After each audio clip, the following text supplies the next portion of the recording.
මේ තියෙන්නේ බූටින් සිස්ටම් එක. PC එකක බූට් කරගන්න සිස්ටම් එක. පහුගිය දවසේ මේ ලෙසන් එක මම කතා කරා. ඒක අපිට සම්පූර්ණ කරගන්න බැරි වුණා. භාගයක් යනකොට මේ ලෙසන් එක අපිට කාලය මදි වෙලා ඉවර වුණා. හරිද? අපි මේකේ ඔයගොල්ලෝ මේක ඇඳ ගන්න ඕන දල වශයෙන් කොලයක් අරගෙන booting process of a PC. booting process of a PC. right ඇඳගමු. මේක දල වශයෙන් ඇඳ ගන්න. මේ විදිහට වර දාලා එහෙම ඕනේ නැහැ. පොඩි කොටුවක් දාගත්තා, වයර් කේබල් එකක් දැම්මා. මෙතන පොඩි කොටුවක් දාගත්තා, වයර් කේබල් එකක් දැම්මා. මෙතන තියෙන්නේ මල්ටි ප්ලග් එකක්. මේ මල්ටි ප්ලග් එක මල්ටි ඔයගොල්ලෝ දන්නවනේ ගෙවල් වල කරන්ට් එක කැලි වලට කඩලා ගන්න මල්ටි ප්ලග් කියලා අපි කියන්නේ මල්ටි ප්ලග් එකක්. ඊට පස්සේ මේ තියෙන UPS එකක්. පහළට එනකොට කේබල් එක ඇවිල්ලා කම්පියුටර් සිස්ටම් එකට සම්බන්ධ වෙනවා. මේකත් ලස්සනට අඳ ගන්න ඕනේ. දල වශයෙන් කොටු වලින් ඉරි කැලි වලින් කොටස් වලින් අඳ ගන්න ටක් ගාලා. මම හිතනවා මේකේ තියෙනවා අවශ්‍ය දේවල් ටයිප් කරනවා. ඔයගොල්ලන්ට තවත් දේවල් මේකේ වැදගත් වෙනවා. දල වශයෙන් අඳ ගන්න.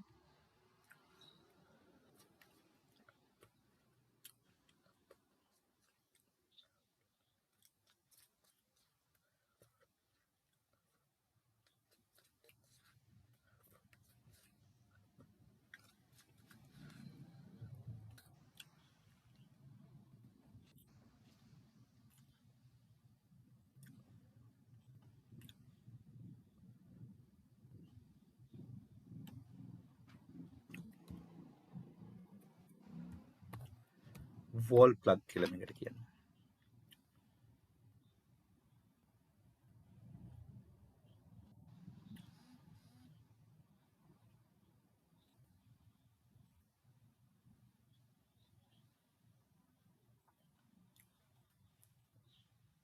wall plug.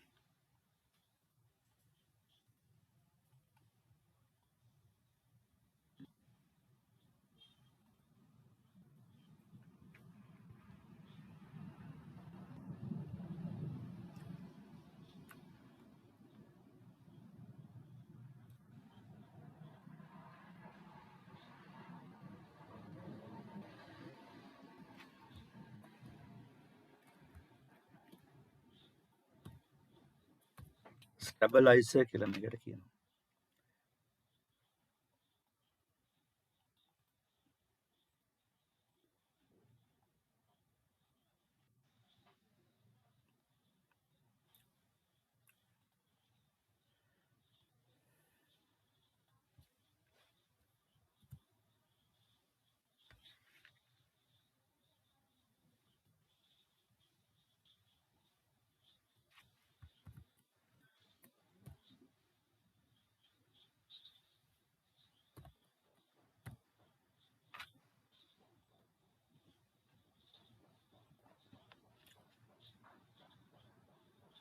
multi plug.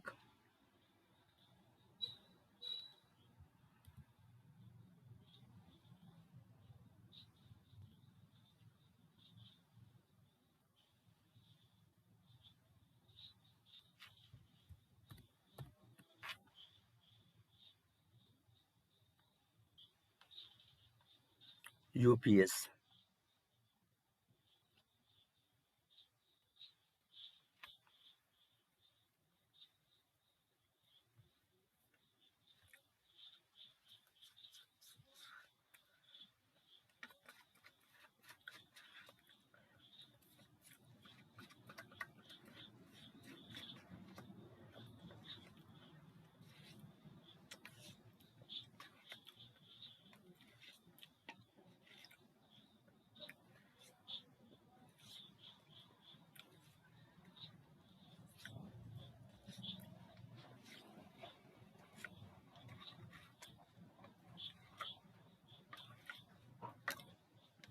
මෙතන ඒ කොටස් අඳගෙන නැති වල දල රූපයක් අඳ ගන්න නැති කොටු වලින් ඉරි වලින් දල රූපයක් අඳ ගන්න.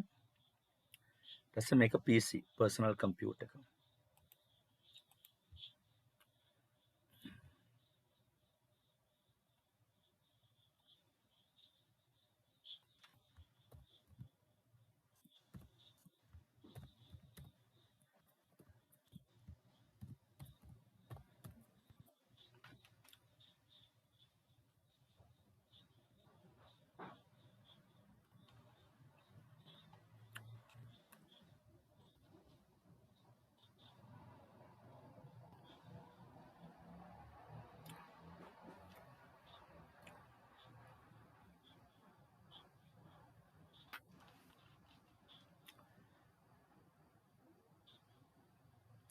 ඉවරයිද ළමයි ටික?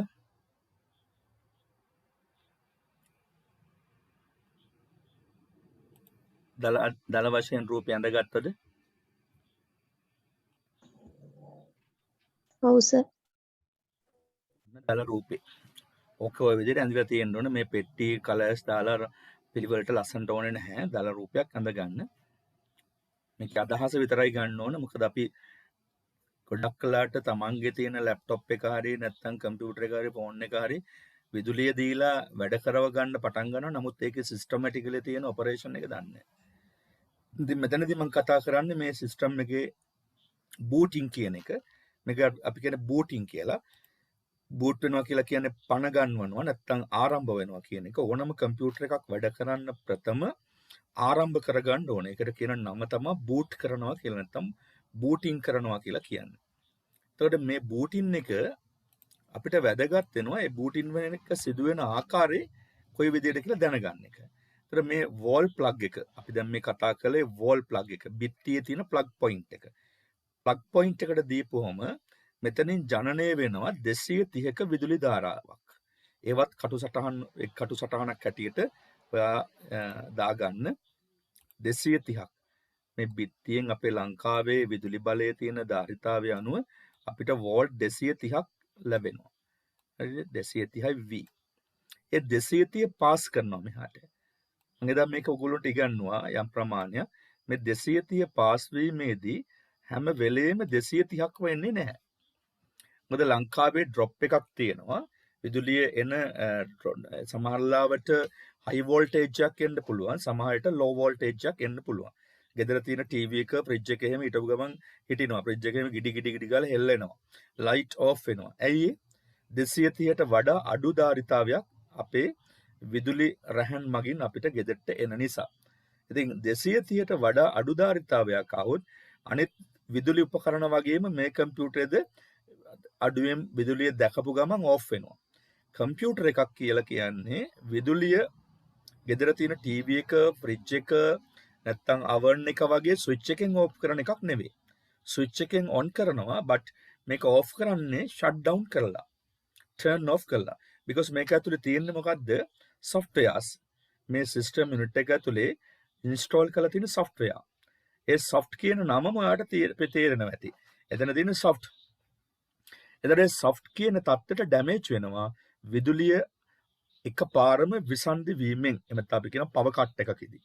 power failure එකකදී software වලට damage වෙන්න පුළුවන්. software වලටත් වඩා damage වෙනවා මේ system unit එක අභ්‍යන්තරයේ තියෙනවා CPU එකක්, hard disk එකක්, RAM එකක්, motherboard එකක් වගේ electronic devices ටිකක්. ඒක high sensitive electronic devices ටිකක් තියෙන්නේ. high sensitive කියන්නේ විදුලියට 100,000ක්ම අනුවර්තනය වෙලා වැඩ කරන්නේ. 100ක් නෙවෙයි 100,000ක්ම අනුවර්තනය වෙලා වැඩ කරන්නේ.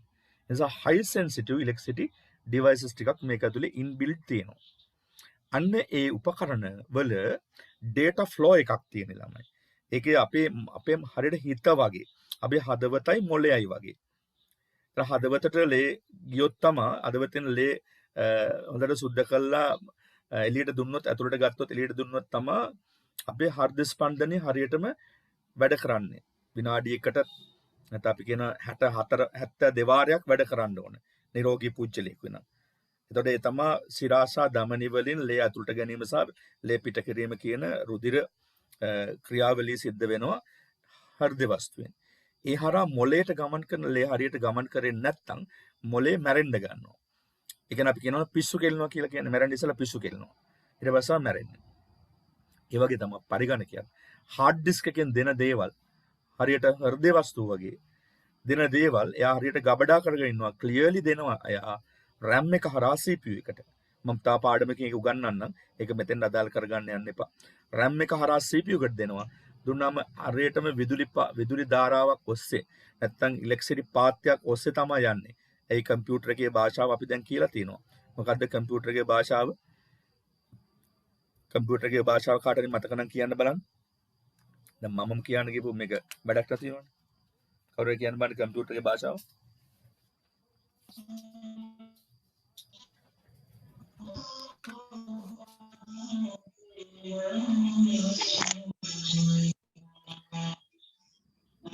1.0යි ආ, සමහර අයගේ ගෙවල් වල මං හිතන්නේ කැසට් දාගෙන සින්දු අහනවා වගේ ඇහෙනවා. මේ කමක් නැහැ ගෙදර අනිත් අය සමහරට අහනවා ඇතිනේ. එන්න ගැටලුවක් නැහැ. මේ හරි ඒ පුතා කියප එක හරි 1.0යි. පරිගණකයේ භාෂාව බිඳුව සහ එක. ඒකවල දැන් හොඳට ඔළුවේ තියාගෙන ඉන්න ඕනේ. බිඳුව සහ එක මම මේ ගැන පාඩමක් කරන්නම් ඉස්සරහට. ඒකට ඔයගොල්ලන්ට මේ ගැන තව වැටහෙයි. බිඳුව කියන්නේ විදුලිය නැත නැත්නම් ඕෆ් කියන தත්ත්වය. එක කියන්නේ විදුලිය ඇත ඔන් කියන தත්ත්වය. මේ දෙක එකතු කරලා මෙයා හදාගන්න කෝඩ් එකක්. මේ දෙක එකතු කරලා කෝඩ් එකක් හදා ගන්නවා. අන්නේ කෝඩ් එක හරහා තමයි පරිගණකයට අදාළ sannivedanaye සිද්ධ වෙන්නේ. ඒක තියෙන CPU එක තුළ සිද්ධ වෙන්නේ. මේක තුළ තියෙන CPU එක තුළ ඒ sannivedanaye සිද්ධ වෙන්නේ. එහෙනම් අපි අභ්‍යන්තරයෙන් බාහිරින් දින සියලුම data ටික ඒ වගේම අභ්‍යන්තර සිදුවෙන පරිගණක අභ්‍යන්තර සිදුවෙන process කියන එක output කරන්නේ ඔක්කොම මේ coding system එක හරහා සිද්ධ වෙන්නේ. දැන් මිනිස්සු වැඩ කරන්නේ තමන්ගේ මානව භාෂාවෙන්, පරිගණකයේ වැඩ කරන්නේ යාන්ත්‍රික භාෂාවෙන්. මේ එක බිඳුව හරහා හදා ගන්නවා යාන්ත්‍රික භාෂාව. අන්න එක බිඳුව හරහා හදාගන්න යාන්ත්‍රික භාෂාව තමයි පරිගණකයේ භාෂාව. එහෙනම් විදුලිය හරියටම තියෙන්න ඕන ස්ථාවරව වැඩ කරන්න පරිගණකයට වෙන විදුලි උපකරණ වගේ නෙමේ විදුලියේ අඩුපාඩුකමක් වැඩිවීමක් දැකපු ගමන් පරිගණකයේ තියෙන data loss වෙනවා, software damage වෙනවා, hard disk එක damage වෙනවා, processor එක පිච්චෙන්න ගන්නවා, motherboard එක පිච්චෙන්න ගන්නවා, RAM එකේ තියෙන data loss වෙලා යනවා. ඒක නැවත පාවිච්චි කරන්න බැරි තරමටපත් වෙනවා. ඒ වගේ අවහිරතා ගොඩාක් වෙන නිසා විදුලිය කියන එක හරියට පරිගණකයකට දෙන්න ඕන. ඒ නිසා මේ booting system එක වැදගත් වෙනවා. එහෙනම් කම්පියුටර් එකක් විදුලිය දීලා ඔන් කර ගන්නවා වගේම විදුලිය අයින් කළා කම්පියුටර් එකක් වහන්නේ නැහැ. ඒකට අපි කියන්නේ ෂට් ඩවුන් කරනවා කියලා. කම්පියුටර් එකක් වහනවට කියන නම ඔයගොල්ලෝ දන්නවා දැනට හැමෝම වගේ ෂට් ඩවුන්. හරිද? එහෙමත් අපි කියනවා ටර්න් ඔෆ් කරනවා කියලා. ෂට් ඩවුන් කියලා. හරිද? දැන් ඒක කම්පියුටර් එක මේ ස්ක්‍රීන් එකේ පේන්න තියෙන ඔයාට මෙතන ගිහිල්ලා බැලුවොත් දැන් මම Windows 10 එක වැඩ කරන්නේ මම මේ icon එක ක්ලික් කළොත් ඔයාට පේනවා මෙතන තියෙනවා power button එකක්. මේ power button එක ළඟට ගියාට පස්සේ මම ක්ලික් කරන්නේ නැහැ දැන්. ක්ලික් කරොත් මේක off වෙනවා. shut down කියලා මෙයා option එකක් දෙනවා. ඒ option එකේදී මට කම්පියුටර් එක off කරන්න පුළුවන්. power button එක පෙන්වන්නේ ඕන විදිහට. රවුමක් කැපිලා යන චූටි ඉරි කැල්ලක් කොහෙද තියෙනවනම් මේ හා සමාන එකක් තියෙනවා. ඒක power කියලායි ඔයා හැම වෙලෙම මතක් කරගන්න ඕන අඳුන ගන්න ඕන. power. ඒක power button එකේ ලාංඡනය. ඒතර ඒ shut down කළා තමයි කම්පියුටර් එක off කරන්න. එහෙම නැතු අපි switch එකට ඇඟිල්ල තියලා තද කරලා off කරන්න. off කළොත් ඉවරටම ඉවරයි.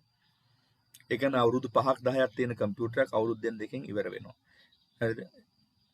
ඒ වගේම තමයි විදුලි බලය නිසා ඇතිවන හානි නිසා මේක automatically off වුණොත් shut down කරන්න පෙර off වුණොත් ඒත් අරහානියම අර විදිහටම එනවා. ඒ නිසා අපි ඒක කරන්නේ නැතුව මොනවද කරන්නේ? විදුලිය පරිගණකයට දෙන විදුලිය ස්මූත් කරලා දෙනවා.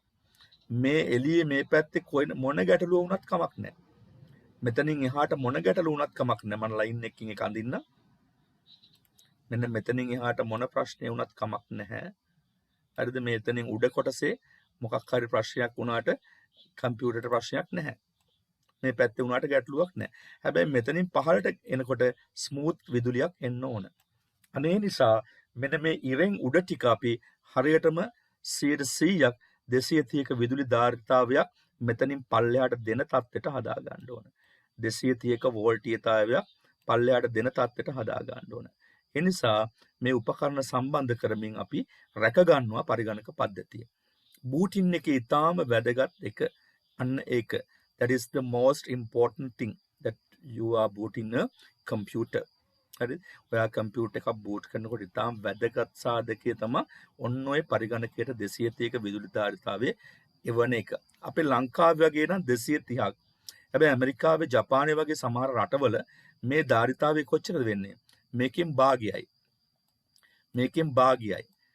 හරිද? 115 වෝල්ටේජ් එකක් ඕන. 105ක වෝල්ටීයතාවයක් ඕන. දැන් සමහර පිටරටින් එහෙම ගේන කම්පියුටර්ස් ඔය දෙමෝපියෝ යාළුවෝ නැත්තම් නෑදෑයෝ ගිහිල්ලා අපි ඕස්ට්‍රේලියාවේ ඇමරිකාවේ බොලට මම හිතන්නේ එංගලන්තෙත් ඒ වගේ ජපානයේ වගේ රටවල් වලින් එන කම්පියුටර්ස් ලංකාවට ගෙනපු ගමන් අපේ විදුලියට ගහපු ගමන් ඩෝං ගාලා සද්දයක් එනවා. පිටිපස්සෙන් දුමක් යනවා. හේතුව ඇයි? අපේ රටේ විදුලි බල ධාරිතාවයට වඩා අඩු ධාරිතාවයක් තමයි ඒ රටවල තියෙන පරිගණක වලට ක්‍රියාකාරී වීම සඳහා අවශ්‍ය. ඒ කියන්නේ භාගයට භාගයක් අඩුයි. එහෙනම් ගෙනපු ගමන් අපි විදුලිය දෙන්න පෙර පිටිපස්ස හරවලා බලන්න ඕනේ මේක 230ද නැත්නම් 115ද කියලා. බැරි වෙලාවත් 230 තිබ්බොත් කේබල් ටී ගහලා වැඩ කරන්න. හැබැයි 115 තිබ්බොත් මොකද කරන්න ඕන අපි? අපේ පවර් සප්ලයි යුනිට් එක වෙනස් කරලා හදන කෙනෙකුට දීලා වෙනස් කරලා තමයි පාවිච්චියට ගන්න ඕන. රයිට්. ඉතින් 230ක් එන්නේ නැතුව බැරි වෙලාවත් ආවොත් 200 අපි දුමු 260ක් ආවා කියලා. 260ක් ආවොත් දැන් මොකද වෙන්නේ? කෙලින්ම දුන්නොත් මෙතනින් විදුලිය කෙලින්ම මෙතන ඉඳලා මෙතෙන්ද ඇවිල්ලා මෙහාට දෙනවා. 260ක් ආපු ගමන් මේ ටික පිච්චෙනවා. ඇයි? මෙහාට ඕනේ 230යි. ඒ නිසා පිච්චෙනවා. හරිද? 260ක් ආවොත් එහෙම. තව සමහරලාට 260ක් එන්න තු වෙනවා. අපි දමුකෝ 108ක් එනවා 110ක් එනවා කියලා. 110ක් ආවොත් දැන් මොකද වෙන්නේ? වෝල්ට් 110ක් එනවා. දැන් කම්පියුටර් එක වැඩ කරන්නේ. ඇයි? 230ක් ඕන එන්නේ 110යි. දැන් 260ක් 300ක් ආවොත් පිච්චෙනවා. 110ක් 90ක් මේ 210ක් ආවොත් මොකද වෙන්නේ? වැඩ කරන්නේ නැහැ. ওই දෙකම තියෙනවා. අන්න ඒක වළක්ව ගන්න. අපි හයි කර ගන්නවා මේ පවර් කේබල් එක බිත්තියේ ඉඳලා එන පවර් කේබල් එකට කෙලින්ම සම්බන්ධ කර ගන්නා කඩෙන් උපකරණයක් ගෙනල්ලා we call that stabilizer. what is it? stabilizer. ස්ථාපිතය. මේ ස්ථාපිතයෙන් කරන්නේ මොකද්ද? 260ක් වැනි නැත්තම් වැඩි විදුලි ධාරිතාවයක් හරිද මේක අභ්‍යන්තරයට සැපුණ ගමන් ඒක අර්ත් එක හරහා පොළොවට ඇදලා දාලා 230 කරලා මෙතනින් එළියට දෙනවා. මෙතනින් එළියට දෙන්නේ 230යිමයි. 260න් 30ක් පොළොවට ඇදලා දානවා 230 කරලා මෙතනින් දෙන සමතුලිත ධාරිතාවයක් දුන්නා.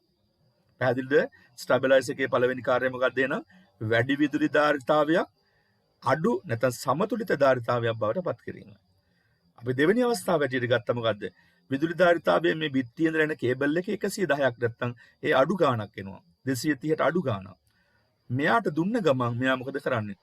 මෙයා ජෙනරේටර් එකක් වගේ වැඩ කරලා ජෙනරේට් කරනවා 230ක්. 110 නම් තව අඩුයිනේ 140ක් නේද? sorry 120ක් අඩුයිනේ. ඒ 120 මෙතනින් ජෙනරේට් කරලා ජෙනරේටරේ වගේ වැඩි කරලා මෙතනින් දෙනවා 230ක්. එහෙනම් මෙතනින් පිට වෙන්න ඕන කීයද? මෙතනින් පිට වෙන්න ඕන කීයද මේ පැත්තට? 230ක්මයි. එහෙනම් මේ උපකරණය නැත ස්ටැබිලයිස් එක නිසා වැඩි විදුලියක් හෝ අඩු විදුලියක් හෝ සමතුලිත ධාරිතාවයක් බවට පත් කරනවා. මේක කඩේ ගන්න තියෙනවා. රුපියල් 10000 12000 15000 වෙනවා. ඉතින් ගොඩක් කම්පියුටර් පාවිච්චි කරන අය මේවා ගැන හිතන්නේ නැහැ. ඔය ගෙදරට කම්පියුටරයක් ගන්නලා ඒක පාවිච්චි කරන එක විදුලිය යටත් එක නැතත් එකයි. ඒක එච්චර ලොකුවට ඔලුවට ගන්න නැහැ. මේක බලපාන්නේ නැහැ ලැප්ටොප් වලට ටැබ් වලට එහෙම. මොකද ඒ වගේ බැටරි එකක් තියෙනවනේ. හැබැයි ඔෆිස් වල තියෙන මේ වගේ ඩෙස්ක්ටොප් කම්පියුටර්ස් වල, ගෙවල් වල තියෙන මේ වගේ ඩෙස්ක්ටොප් කම්පියුටර්ස් වල ඔයා වැටෙන් තන ස්ථානයේ තියෙන මේ වගේ ඩෙස්ක්ටොප් කම්පියුටර් එක මේක බලපානවා. සමහර ආයතන වල ඉන්න අය දැනුවත්ව මේවා හයි කර ගන්නවා. සමහර අය ඒවා දන්නේ නැහැ. හයි කරගන්නේ මේ උපකරණේ විතරයි. ඉතින් අර කම්පියුටර් රාජ්‍ය ආයතන වල මේ හොයන්නෙම නැහැනේ. ඔය කැඩිලා නේද ඊළඟ අවුරුද්දේ තව අලුත් එකක් ඉන්වෙන්ටරි එකට දා ගන්නවා කියලා කඩිලා කෑලි වෙලා යන්න අරිනවා. නමුත් පෞද්ගලික ආයතන වල මේවා රැකගෙන තියාගෙන තියෙනවා. තවත් මේ ස්ටැබිලයිස් එක හයි කරන්න ඔයාට අවස්ථාවක් එනවා. ඔයා ඉන්න ඒරියා එකේ ඔයාගේ ගෙදර තියෙන නැත්නම් ඔයාගේ ඔෆිස් එක තියෙන්නේ අපි දෝ වර්ක්ෂොප් එකක් තියෙන තැනක. වර්ක්ෂොප් එකක් කියලා කියන්නේ අපි කියන්නේ ඔය වැල්ඩින් කරලා කැඩලා බෙදලා රෙපෙයාර් කරලා හදන වෙල්ඩින් ප්ලාන්ට් එකක් වගේ තියෙන හරියකන හයිටේෂන් ලයින් එකක් වෙල්ඩින් කරනවා නම් කවුරු හරි අන්න ඔයාගේ ගෙදරට එන කරන්ට් එක ඩ්‍රොප් වෙනවා. අන්න ඒ වගේ ලාගත් ඔයාලට මේක හයි කරගන්න වෙනවා. එහෙම නැත්නම් කර්මාන්තපුරයක් අභියස නම් ඔයාගේ ගෙදර තියෙන්නේ. ඔයාගේ ආයතනයේ තියෙන්නේ. හයිටේෂන් ලයින් එකකින් අධික විදුලිය එහාට මෙහාට ගන්නවා නම් අන්න ඒ වෙලාවෙත් ඔය කම්පියුටරේ විදුලිය අඩු වැඩි වීමක් වෙනවා. ඒතකොටත් ඔයාලට මේක හයි කරගන්න වෙනවා. ඉතින් මේක තිබුණා නැහැ කියන එක හරිද? මේක තිබුණොත් ගොඩක් හොඳයි. නැහැ කියන එකෙන් මේ කම්පියුටර් එකේ වැඩ කරගන්න බැරි වෙන්නේ නැහැ. හරිද? මේක නැහැ කියලා කම්පියුටරේට වැඩ කරගන්න බැරි වෙන්නේ නැහැ. අර වගේ අවස්ථාවක් ආවොත් හානි වෙන එක විතරයි වෙන්නේ. පුළුවන් නම් මේකක් ගෙනලා හයි කරගෙන තියාගන්න එක ගොඩක් හොඳයි. 230ක් දැන් මෙතනින් එළියට එනවා. ආපු ගමන් මල්ටි ප්ලග් එකකට දෙනවා. මේ මල්ටි එකට දීලා අරන් තියෙන්නේ. මල්ටි ප්ලග් එක හරහා නැවත ඒ 230 සපයනවා මොකටද? ආයෙත් 230ක් මෙතෙන් දෙනවා. මොකද්ද එන එක? UPS ආයෙත් 230ක් මේ UPS එකට සපයනවා. UPS එක කියලා කියන්නේ විදුලිය ගබඩා කරලා තියාගන්නවා හදිසි අවස්ථාවකදී පරිගණකයට මෙතනින් එහා පැත්තේ විදුලි ධාරිතාවේ පව කට්ටයක් වුණ ගමන් මේකේ තියෙන එක්ස්ට්‍රා නැත්නම් ස්ටෝර් කරලා තියෙන ඉලෙක්ට්‍රිසිටි එකෙන් විදුලිය මෙහාට දෙනවා. ඒ කියන්නේ මේ ඉරෙන් මෙහා පැත්තට හානියක් වෙන්න දෙන්නේ නැහැ. මේ උපකරණ සියල්ලංගෙන් වෙන්නේ ඒක. එහෙනම් මේකේ තියෙනවා විනාඩි 20ක් 30ක් වගේ අතර කාලයක් 30 මිනිත් වගේ කාලයක් පරිගණකය අපහසුවකින් තොරව අදාළ වැඩ කර ඉද්දදී ඔටෝ ඕෆ් නොවන තත්ත්වයට පරිගණකය තියාගන්න. මේ පැත්තේ විදුලිය විසන්දි වුණ ගමන් මේ පැත්තේ කම්පියුටර් එක වැඩ. හැබැයි මේ පැත්තේ විනාඩි 10ක් 15ක් 20ක් පව කට් එකක්. මෙතනින් මෙහා පැත්ත. හැබැයි මෙතනින් එහා පැත්තේ මේකට සම්බන්ධ කරලා තියෙන පරිගණකය ඔෆ් වෙන්නේ නැහැ. ඇයි හේතුව? data කියන්නේ හැම වෙලෙම ඉතා ඉක්මනින් නැති වෙනවා. data කියන්නේ දත්තනේ. දත්ත ඉතා ඉක්මනින් නැති වෙන සුළුයි. එහෙනම් විදුලියෙන් වෙන හානි නිසා ඩැමේජ් වෙන ප්‍රමාණය වැඩි. data එකට ඩැමේජ් වෙන්නේ hard disk එක නිසා. hard disk එකේ RAM එකේ තියෙන විදුලි විසන්ධි වීම අනවශ්‍ය ලෙස විසන්ධි වුණොත් hard disk එක තමයි ප්‍රධාන දත්ත ගබඩා කරන්නේ. ඒකේ තියෙන දත්ත වලට හානි වෙනවා. සමහරලාට දෙවෙනි දවසේ අපි කම්පියුටර් එක ඔන් කරනකොට, තුන්වෙනි දවසේ, හතරවෙනි දවසේ ඔන් කරනකොට පළවෙනි දවසේ තිබුණ දත්ත සමහර ඒවා මැකිලා ගිහිල්ලා. ඇයි? මේ විදුලිය විසන්ධි වීම ස්වයංක්‍රීයව සිදු වුන නිසා. ඉතින් UPS එකක් සවි කර ගැනීමෙන් ඒ හානිය නැති වෙනවා. මෙහි කොච්චර විදුලිය විසන්දුනොත් මෙතන UPS එක හරහා මෙතෙන්ද ස්ටෝර් කරගත්තු විදුලිය සපයනවා. මේක විනාඩි 5ක් විතර තියලා මේකෙන් එලාම් එකක් එනවා මේකේ තියෙන ගබඩා කරගත්තු විදුලිය දැන් ඉවරයි කියලා. බීප් බීප් ගාලා සද්දයක් එනකොට අපි දන්නවා මේ කම්පියුටර් එකේ තියෙන දේවල් සේව් කරගෙන ඔක්කොම ටික දත්ත ටික සේව් කරගෙන කම්පියුටර් එක ෂට් ඩවුන් කරලා දාන්න පුළුවන්. කිසිම ප්‍රශ්නයක් වෙන්නේ නැහැ. එහෙනම් මේ කම්පියුටර් එකේ ජීවි කාලය වටිනා ජීවි කාලයක් බවට පත් වෙනවා. කාලය වැඩියෙන් තියාගෙන වැඩ කරන්න පුළුවන් මේ විදිහට සිස්ටම් එකක් හදාගෙන කම්පියුටර් එකක් බූට් කරොත්. මේකට අපි කියනවා booting process එක කියලා. booting process of the CPU. right මම මේකට තව කැලලක් තව පොඩ්ඩකින් ඇඳනවා. ඔයා ඇඳගත්තු රූප සටහනට යටින් ඒක දැන් ලියා ගන්න ඕන. දැන් එනම් booting process එක ගැන ඔයගොල්ලන්ට මම හිතන්නේ ලොකු ගැටලුවක් නැහැ. එහෙනම් මේ ඔක්කොම ටික වුණාට පස්සේ විදුලිය දුන්නාට පස්සේ මෙන්න මෙතෙන්ද කම්පියුටර් එකේ එනවා අපි ඒකට කියනවා ඩෙස්ක්ටොප් එක කියලා. මේකට කියන නම මොකද්ද? ඩෙස්ක්ටොප් කියලා. මේවාට පේන්නේ ඩෙස්ක්ටොප් එක. Windows operating system එකක් පාවිච්චි කරන කම්පියුටර් එක ඩෙස්ක්ටොප් එකක් ඔය විදිහට දකින්න පුළුවන්. හරිද? අපි බලමු ඩෙස්ක්ටොප් එකක් මම හිතන්නේ මේ ඇඳගත්තු රූප සටහනෙනවා සටහන් කරගන්න නැති. මම මේ ලියපු පොඩි කොටස් ඊතල දාපු තැන් ඔයා සටහන් කරගන්න නැති කියලා මම හිතනවා. වාට එක වටිනවා. එක්සෑම් පේපර් එකෙත් යම් ප්‍රශ්නයක් ඔයන් අහන්න පුළුවන්. මෙන්න මේ අතරින් මෙන්න මේ කොටස් අතරින් අහන්න පුළුවන්. ඒ නිසා සමහරට අපිට අමතක වෙන්න පුළුවන්. ලංකාවට දෙන විදුලිය කොච්චරද වෙන රටවල දෙන විදුලිය කොච්චරද මේකේ නම අමතක වෙන්න පුළුවන්. මේකෙන් මොකද වෙන්නේ කියලා අමතක වෙන්න පුළුවන්. හරිද? ඊට පස්සේ කම්පියුටර් එක වහනවට කියන නම මොකක්ද කියලා අමතක වෙන්න පුළුවන්. නේද? අපි මේ ඔක්කොම දැනුම 100ක් තියන අය නෙවෙයිනේ මෙතන ඉන්නේ. එනිසා මේ පොඩි සටහන් ඔයා ඇඳගත්තු රූප සටහනෙම දාගන්න. මෙතන තියෙන කොටස් ටිකත් අපි නම් කරගමු. මෙතන තියෙන කොටස් ටික. මෙන්න මේකට අංක 1. මේකට කියන නම තමයි system unit. system unit. ගොඩක් අය ඔකට කියන්නේ CPU කියලා. That is wrong. extremely wrong. හරිද? මේකට අනිවාර්යයෙන්ම කියන්නේ මොකද්ද? system unit පද්ධති ඒකකය. අංක 2 මේක. මෙතන තියෙන කොටස් වලින් අංක 2. what is this? monitor. මේකට කියන්නේ monitor. තව ගොඩාක් දැන්ට තාමත් ඔය ගම් මට්ටමේ කියන්නේ මේකට TV එක කියලා. සමහර අය මේ පේන මොනිටර් එකට තමයි කම්පියුටර් එක කියලා කියන්නේ. එහෙම තමත් අපේ සාක්ෂරතාවයේ පොඩි ගැටලු තියෙනවා. 3 keyboard. තුන්වෙනි එක තමයි keyboard. මෙතන තියෙන උපකරණ ටික මම මේ නම් කරන්නේ. keyboard and fourth one mouse. ඒවා ලියා ගන්න ඔයාලට මම හිතන්නේ ඕනේ නැහැ අකුරු දන්නවා. ලියන්න පුළුවන් mouse and fifth one speakers. මෙතන තියෙන කොටස් ටිකක් දන්නවා. system unit, monitor, keyboard, mouse, speakers. ඔය දෙක තමයි PC එකක desktop tower type PC එකක් මේ තියෙන්නේ. මේසයක් උඩ තියාගන්න පුළුවන්. system unit එක උඩට උස්සලා තියෙන එකට කියනවා tower type කියලා. මෙතන system unit එකනේ. මේක උඩට උස්සලා තියෙන එකට අපි කියනවා tower type කියලා. මේක මේ විදිහට මේසෙ උඩ ඔය විදිහට තියලා තියෙන පොළොවට සමාන්තරව තියලා තියෙන සිස්ටම් එක තියෙනවා ඔයගොල්ලෝ දැකලා ඇති. තාමත් ඔෆිස් වල එහෙම තියෙනවා. මේකට කියනවා මොකද්ද? ඩෙස්ක්ටොප් ටයිප් කියලා. ඒක උඩ තමයි සමහරලා ඒ වගේ මොනිටර් එක තියලා තියෙනවා වගේ. මෙහෙම තියෙන එකට අපි කියනවා ඩෙස්ක්ටොප් ටයිප් එකේ කම්පියුටර් එක කියලා. ඔය වගේ තියෙන එක නම් කීබෝඩ් එක උතන තියෙනවා, මවුස් එක මෙතන තියෙනවා. මේකට කියනවා ටවර් ටයිප් කම්පියුටර් එක කියලා. ටවර් කියන්නේ කුළුණක් ආකාරය. ඇඳගත්තද මේ ටික හරි ඇති කියලා මම හිතනවා. මම එඳ මේ ටික ඉරේස් කරනවා. කවුරු හරි ලියා ගන්න ඉන්නවනම් කියන්න. දාගත් සටහනේ මේ ටික දාගන්න ඕන. දැන් මේක හොඳට ඔළුවේ තියා ගන්න ඕන. ඊළඟ ස්ටෙප් ටික ඔයාලට මතකෙට එන්න නම්. නැත්තම් ඔයාලට මතකෙට එන්නේ නැහැ ඊළඟ ස්ටෙප් ටික. මේ අංක 1 මේ බූටින් ප්‍රොසෙස් එකේ මොකක්ද අපි කතා කළේ? අංක 1. දැන් අංක 1 මම විග්‍රහ කරලා ඔයගොල්ලෝ ලියන්න දෙනවා. ප්‍රැක්ටිකල් ලෙසන් එක යන්නේ මෙතන ඉඳලා දැන්. මේ ටික ඔයාලා දන්නේ නැතුව තමයි ඔයාලට කම්පියුටර් එකේ අතපත ගාලා වැඩ කරන්නේ. මම කිව්වා ටීචර් කෙනෙක් වෙන්න කියලා කවදාවත් දවසක මේ සබ්ජෙක්ට් එක උගන්වන්නේ. මේකටත් වඩා තව ගොඩක් බේසික් තියෙනවා. ඉතින් ඒ පැත්තත් ඉගෙන ගන්න ඕනේ. මොකද ළමයෙකුට එකපාරම තේරුම් ගන්න බෑ මේ ඔක්කොම ටික. ඒ නිසා ඔයා ගුරුවරයෙක් වෙන්න බලන්න මේ විෂය උගන්වලා හොඳ තැනකට යන්න පුළුවන්. හොඳ ආදායමක් උපයන්න පුළුවන්. ළමයි ගොඩක් මේ විෂයට අද ඇල්ම දක්වනවා. ඒ වගේම මේ විෂය ළමා වැඩිහිටි හැම කෙනෙකුටම එකසේ ප්‍රයෝජනවත් විෂයක්. ඒ නිසා මේ විෂය උගන්වන්න කවුරු හරි ලැබිකමක් දක්වන්න කියලාත් මම ඔයගොල්ලෝගෙන් ඉල්ලා සිටිනවා මේ අතරතුර.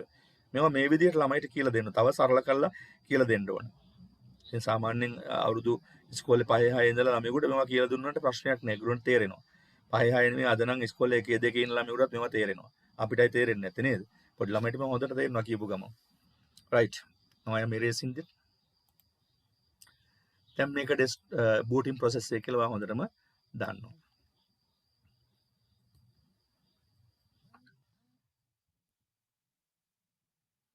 අපි ඊට පස්සේ මේකේ දෙවෙනි අංකයට එනවා. බූටින් ප්‍රොසෙස් එකේ දෙවෙනි අංකය. පළවෙනි අංකය තමයි අපි ඔය ඉගෙන ගත්තේ.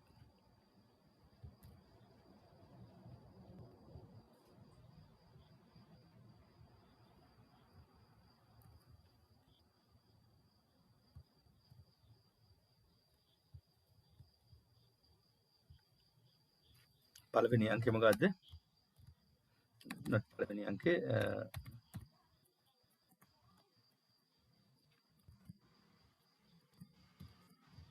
අපි මොනවද ඉගෙන ගත්තේ? ඕකේ නම්බර් 1 තමයි මොකද්ද උනේ? input electricity.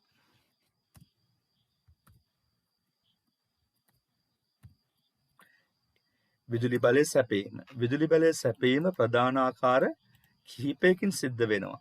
ඒක තමයි දැන් ඔයාලා ලියාගත්තේ. ඒකේ ඒ කොටස නැත්තම් ඒකේ එක තමයි power on main power supply. ඒ කියන්නේ අර wall plug එකෙන් විදුලිය දෙන එක. අංක 2 තමයි මොකද්ද? එතන ඉඳලා අර පල්ලෙහාට ආපු එක තමයි power on main power supply කියන එක. ඒක ඇතුලේ තමයි අර stabilizer එක ඊළඟට UPS එක හරහා power දෙන එක. ඒ ටික ඔක්කොම තමයි main power supply එකෙන් power දෙන එක. අංක 2 තමයි මොකද්ද? power on system unit. පද්ධති එකකට විදුලිය සැපීම. ඒ කියන්නේ ඔයා මෙතෙන්ද විදුලිය සපයලා මේ හරහා විදුලිය ඇවිල්ලා මෙහෙම ගෙනල්ලා මෙතෙන්ද විදුලිය සපයන්න ඕන. ඔතනක් තියෙනවා පවර් බටන් එකක්. ඔතනත් පවර් බටන් එකක් තියෙනවා. මෙන්න මේ හරිය තියෙනවා පවර් බටන් එකක්. ඒක ඔන් කරලා පවර් දෙන්න ඕන. ඊට පස්සේ මොනිටර් එකේ පවර් අපිට දීලා නැත්තම් මේ හරිය තියෙනවා පවර් බටන් එකක්. ඒක ප්‍රෙස් කරලා මොනිටර් එකටත් පවර් දෙන්න ඕන. ඊට පස්සේ ස්පීකර්ස් වලට සමහරලාට පවර් ස්විචස් තියෙනවා මේ පිටිපස්සේ හරි නැත්නම් ඉස්සරහා හරි. හරි අපි හිතමු මෙතන තිබුණා printer එකක් නැත්නම් scanner එකක් කියලා. ඔය වගේ scanner එකක් කියලා. ඒකටත් power දෙන්න ඕන. හරිද? ඒ උපකරණයටත් power දෙන්න ඕන ඔය විදිහට. විදුලිය සපයන්න ඕන. අපි හිතමු මෙතෙන්ද හයි කරලා තිබුණා printer එකක් කියලා. ඔය වගේ printer එකක්. හරිද?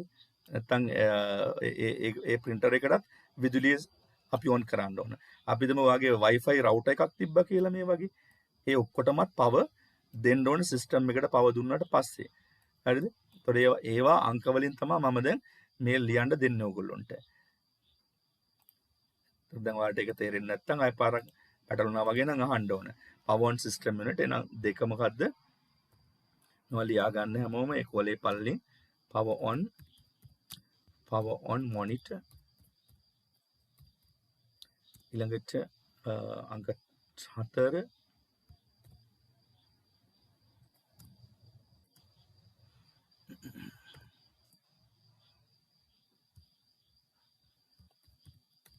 power on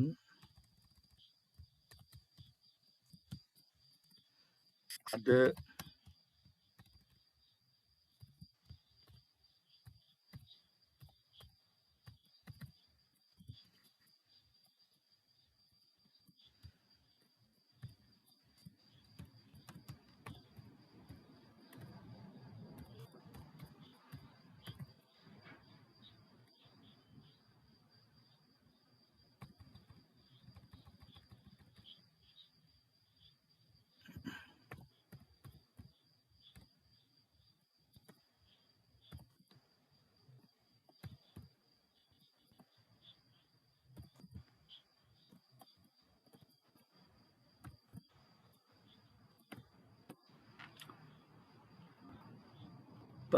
power on other peripheral devices such as printers, speakers, scanners, etc. මේ ටික ඔක්කොම අයිති වෙනවා අංක 1ට. අංක 1 කියේ මොකද්ද? අපි මේ කතා කරපු මෙන්න මේ කාරණේට. මේ කාරණේ තමයි අංක 1 උනේ. හරිද? අංක 2 තව කිව්වේ නෑ බූටින් ප්‍රොසෙස් එකේ මම ඔයාලට. එහෙනම් මේ ටික දැන් ලියා ගන්න අංක 1 යටතේ ඔය ඇඳගත්තු කොලේම අනිත් පැත්තේ හරි යටින් හරි. පළවෙනි එක තමයි input electricity. අපි දැන් ඇඳලා පෙන්නපු ස්ට්‍රක්චර් එක. ඒකේ අණු අංක තියෙනවා power on main power supply. power on main power supply කියන්නේ මෙන්න මෙතන සිට මේ විදුලිය සපයාගෙන එන මේ සමස්ත ක්‍රියාවලිය. හරිද? ඊළඟට දෙවෙනි එක තමයි power on system unit. මෙතන system unit එකෙන් power on කරනවා. ඊළඟ තුන්වෙනි එක power on monitor මෙතන. ඊළඟට power on other peripheral devices. peripheral devices කියන්නේ පර්යන්ත ළඟ තියෙන උපකරණ. පර්යන්ත උපකරණ. ළඟ තියෙන උපකරණ. printer එකක්, speakers set එකක්, scan එකක් වගේවා තමයි ළඟ මේකේ තියෙන්නේ. හරිද? ඒ වගේ power on කරන්න ඕන. අන්න ඒක තමයි මේ කිව්වේ power on other peripheral devices such as printer, speakers, scanner, etc. කියලා.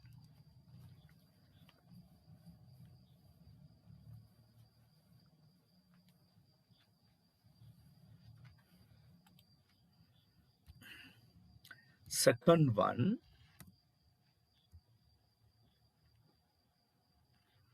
post. Third one, loading OS. Fourth one, open desktop.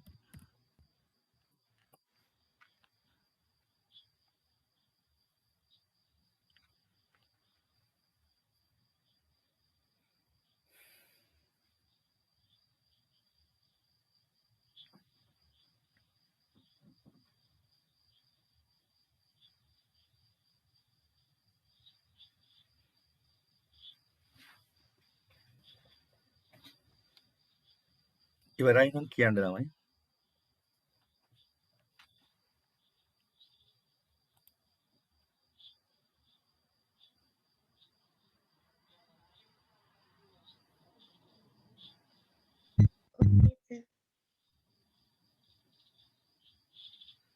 තව ලියන ළමයි ඉන්නවද? ඔව් සර් පොඩ්ඩක් ඉන්න.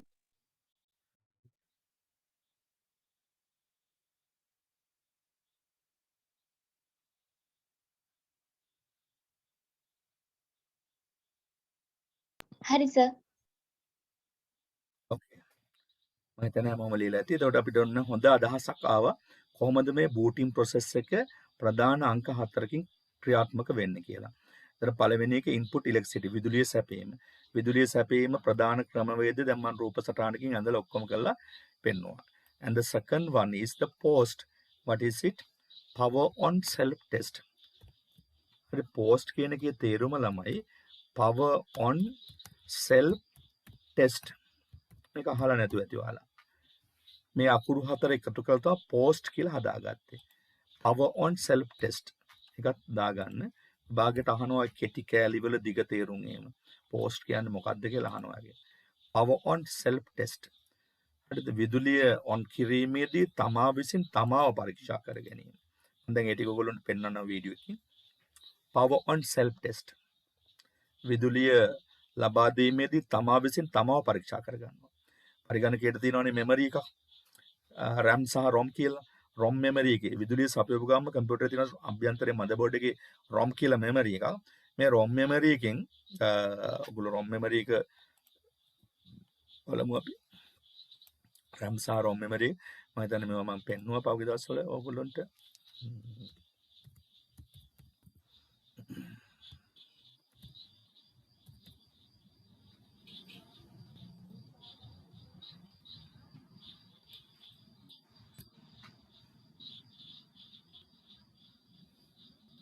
මේ තියෙන ROM මෙමරි එක. මේක මදර්බෝඩ් එකේ ඇතුලේ සවි කරලා තියෙන්නේ. මේ තියෙන RAM මෙමරි එක. මේ විදිහට මදර්බෝඩ් එක ඇතුලේ චිප් එකක් විදිහට සවි කරලා තියෙන්නේ. මේ තියෙන සවි කරපු අවස්ථා ROM මෙමරි එක. හරිද? දැන් මේ ROM මෙමරි එක තමයි කොයි වෙලාවකවත් නැති නොවන මතකය. විදුලිය අපි දැන් කම්පියුටර් එක හදිසියෙ ඕෆ් කරලා නවත්තලා රැට නිදා ගන්නවනේ වැඩි වෙලා. හැබැයි ROM මෙමරි එක වැඩ. ඒ ROM මෙමරි එකේ වැඩ කරන නිසා, ඒ කියන්නේ එයා වැඩ කරනවා CMOS බැටරි එකකින්. ඔයගොල්ලෝ CMOS බැටරි දැකලා නැතුව ඇති. CMOS බැටරි එකක් අපි බලමු.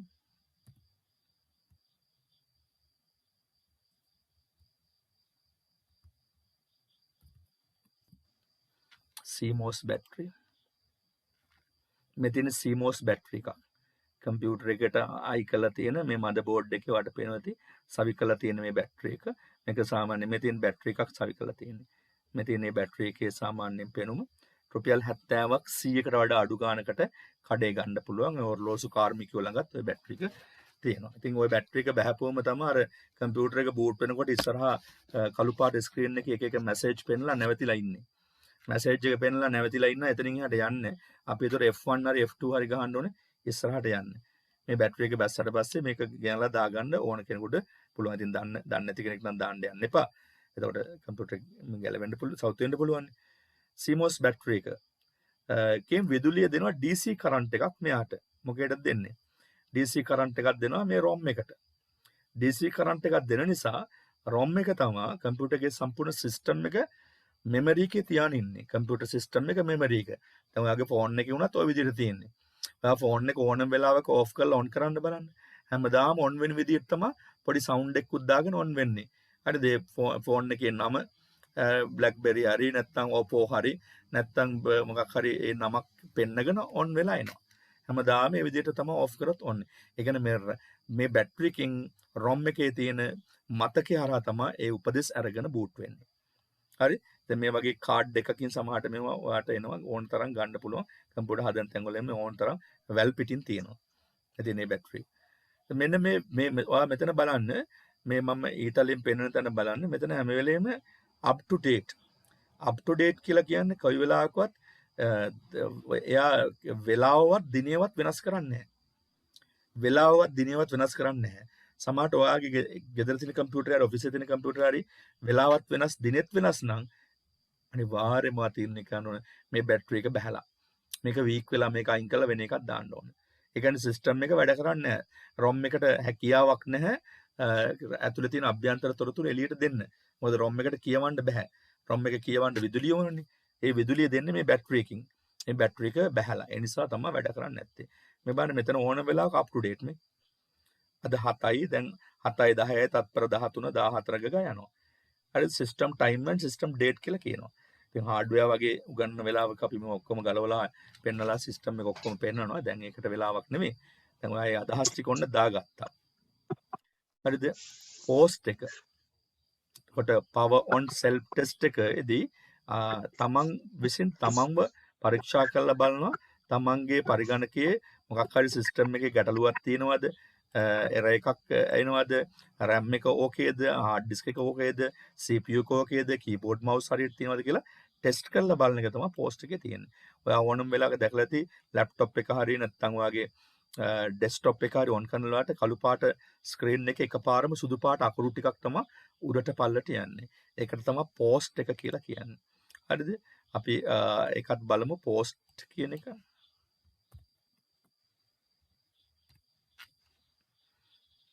පෝස්ට් ඔෆිස් කියලා වෙන්නේ.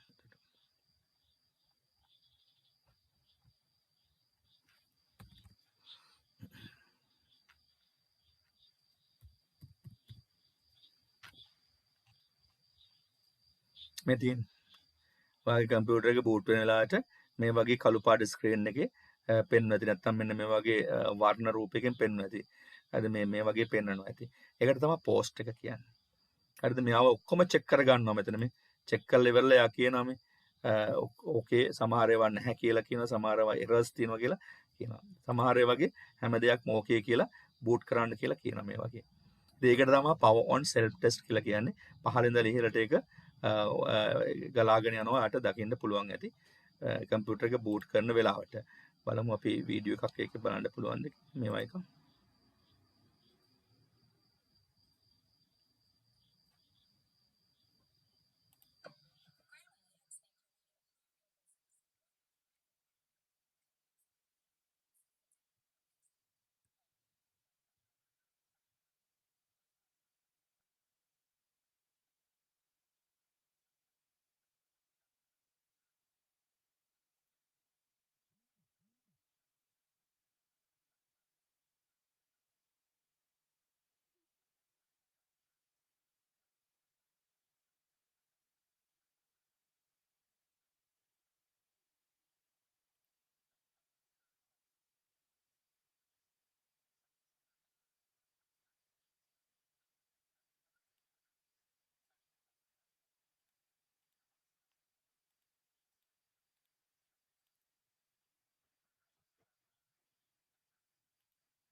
ඒ වගේ පෝස්ට් එක ගැන අදහසක් වාට එන්න ඇති.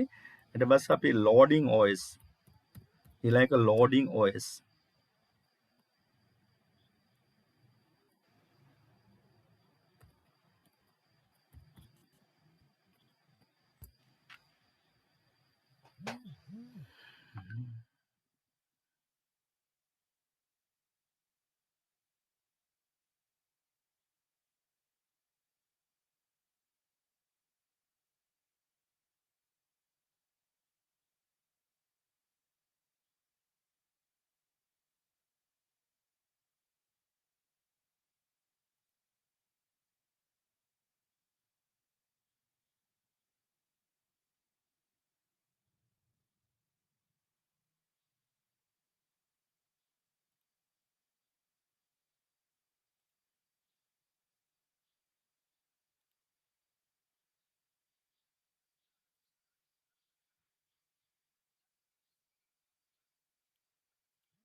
සර් අපිට සර් කියන දේ ඇහෙන්නේ දැන් මං කිව්වේ නෑ මොකුත් මම මේ පොඩි වීඩියෝ එකක් බැලුවේ ඔයාලට පෙන්වන්න ලෝඩ් වෙන හැටි. ඊට තියෙන Windows 11 ලෝඩ් වෙන හැටි. Windows 11 තාම ඔයගොල්ලන් කම්පියුටර්ස් වල නැතුව ඇතිනේ.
Windows 11.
අපි මොකක්ද ඒ දැක්කේ?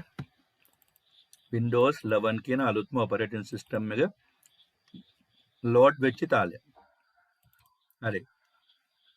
එතකොට අපි එතනින් එහාට ආයි වීඩියෝ බලන්නේ නැහැ. ආ වීඩියෝ කීපයක් තියෙනවා මම පස්සේ පෙන්නන්නම්. දැන් ලෝඩ් වුණාට පස්සේ අපි පාඩමේ හැටියට අපි ගත්තේ මොකද්ද? loading OS ඕනම කම්පියුටර් එක දැකලා ඇති starting Windows නැත්නම් loading Windows කියලා වැටෙනවා. හරිද? ඇවිල්ලා open desktop. දැන් ඔයා දකින්න ඇති Windows 11 කියන version එක 11 version එක කොයි වගේ විචිත්‍රාකාරයිද කියලා නේ. ඒක නිකන් සුරලෝකයකට ගියා වගේ අපිට කරන්න තියෙන වැඩ ආසයිතනවා කරන්න.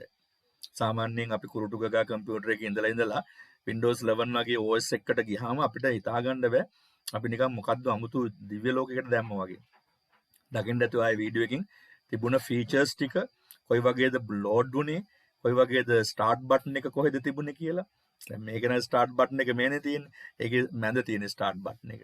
ඒ වගේ අමුතු ෆීචර්ස් ගොඩක් ඇවිල්ලා විචිත්‍රාකාර ලෝකයට අරගෙන ඉතින් තරුණ තරුණියන් එම ගොඩක් තරුණයන් ඔය ඇඟේ OS උන තියෙන තරුණයන් එහෙම ඉතින් ඕවා හඹාගෙන ගිහිල්ලා දාගෙන සමහරට කම්පියුටරේ කඩත් ගන්නවා.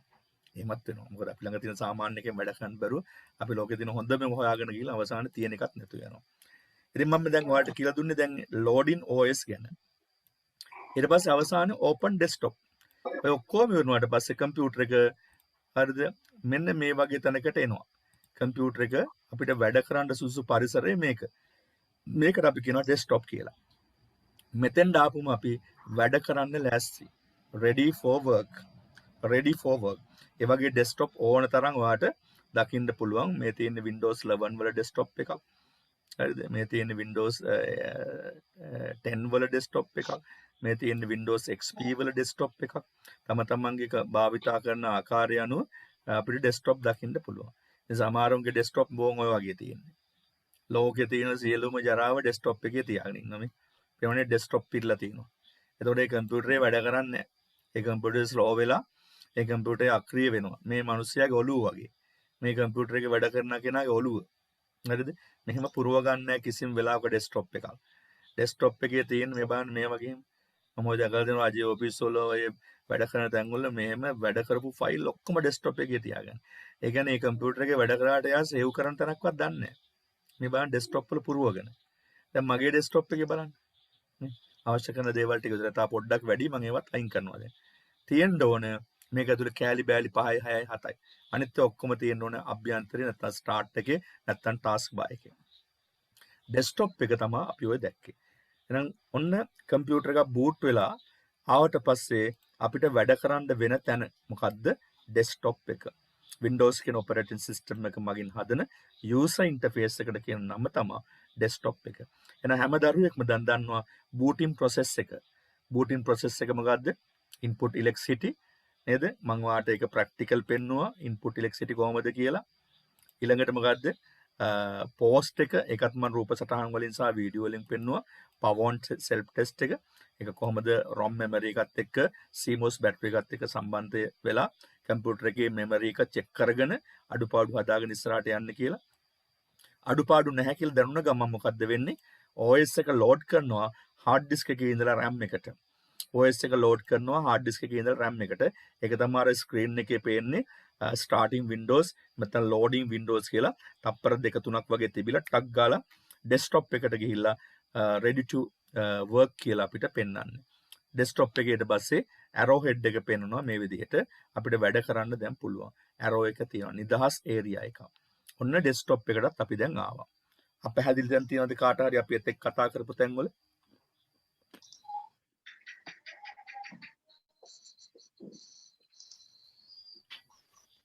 නැහැ සර්.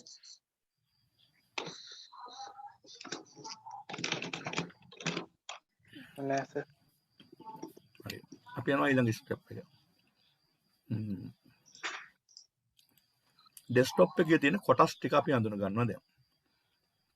ඩෙස්ක්ටොප් එකක් හැදෙන්නේ මොන වගේද කියලා. ඔන්න පොඩිවට කටුවට දාගන්න සටහනක් කොලයක් අරගෙන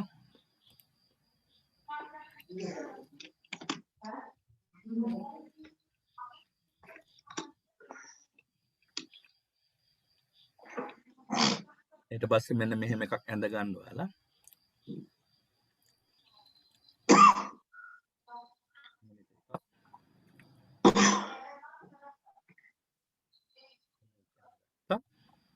මෙන්න මෙතන ඉඳලා මෙතෙන්ට නම් කරගත්තා. මෙන්න මේ කෑල්ල.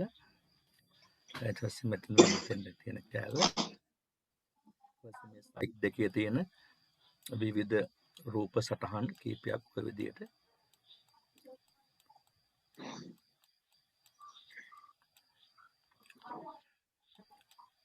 ඊට වගේ ඊතලේ ඊට පස්සේ මේ පසුබිමේ තියෙන විවිධ රූප.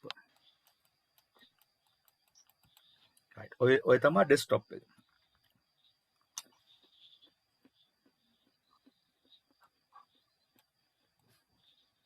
අංක 1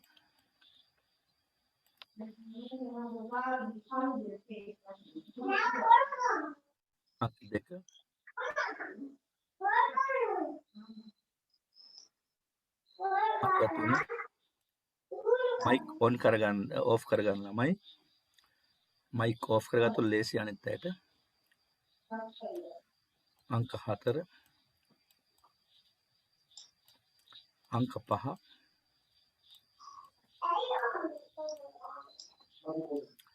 අංක 6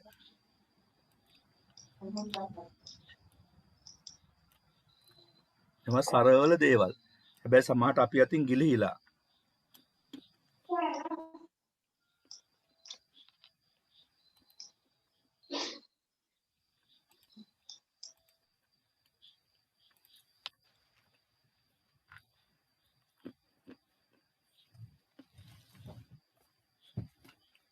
පින් සිද්ධ වෙනවා.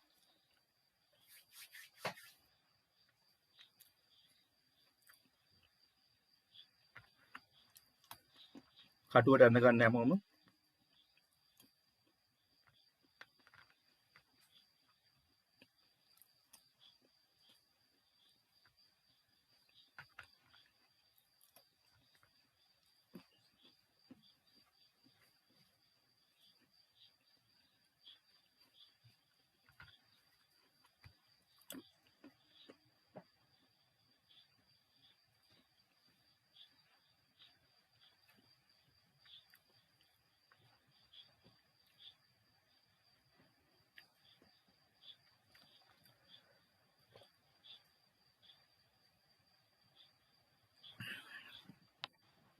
මෙතන අංක 1 මෙන්න මේ පරාසය අංක 2 මෙන්න මේ පරාසය අංක 2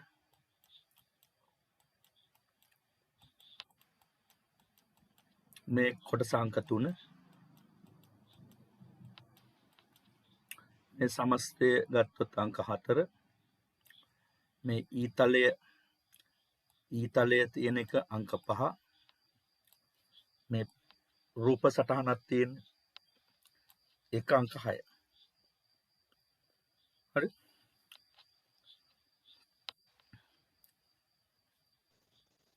සර් අංක 5 කොතනද තියෙන්නේ? පහ පුතේ මේ තියෙන මේ ඊතලේ අංක 5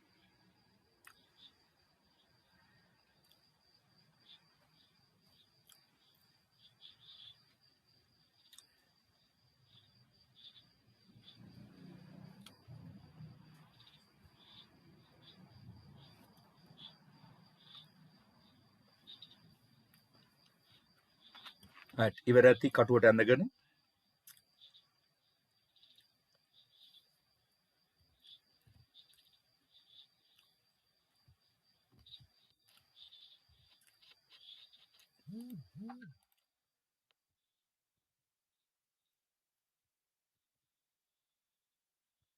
එක start button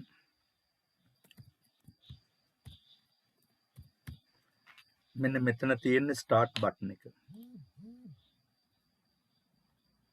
අර පේනද මෙන්න මේ තියෙන්නේ start button එක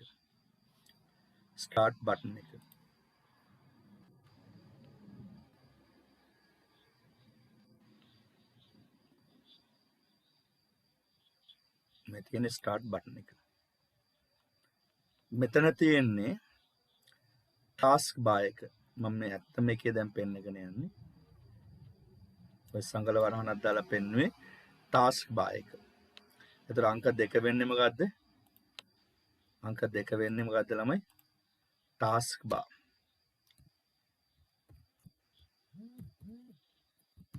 task bar කියන්නේ කාර්ය තීරුව.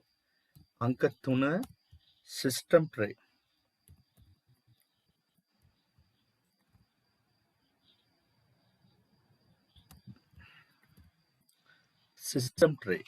system tray තමයි මේ තියෙන්නේ. මෙන්න මෙතෙන් ඉඳලා මෙතෙන්ද තියෙන system tray.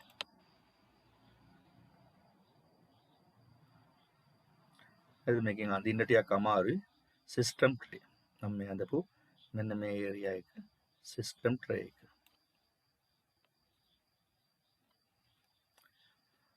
හරිද අංක 4 තමයි මෙන්න මේ සමස්තය. මේ ටිකත් අයි තියෙනවා මම මේක පැත්තකින් තියලා තියෙන උගන්නන්න ඕන නිසා ඔය සමස්තය තමයි අංක 4. ඒතර අංක 4ට එන්නේ මොනවද? අපි වට කියනවා icons කියලා. මොනවද ඒවට කියන්නේ? අංක 4 icons. අංක 5 arrowhead.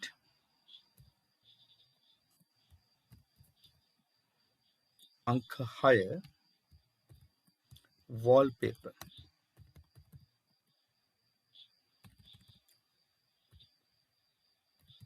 wallpaper මත අපි එකට කියන background කියලා.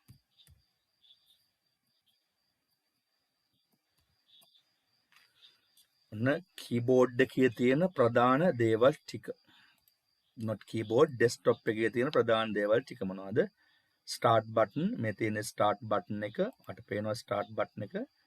දෙවෙනි එක task bar කාර්ය තීරුව මෙන්න මේ line එක. යටම තියෙන මේ තීරුවට අපි කියනවා task bar එක කියලා. මේ එක task තමයි රඳවලා තියලා තියෙන්නේ. එක task මේ රඳවලා තියලා තියෙන්නේ. ඒ වගේම අපිට වැඩ ගන්න පුළුවන් ශනිකව. ඊළඟට system tray පද්ධති බඳුන කියලා කියන්නේ system tray සිංහලෙම තෝරන ලියා ගන්න ඕනවා. ආරම්භක බොත්තම task bar කියන්නේ කාර්ය තීරුව system tray කියන්නේ පද්ධති බඳුන. මේ තියෙන පද්ධතිය බඳුනක තියලා වගේ අපිට පිළිගන්නලා තියෙනවා.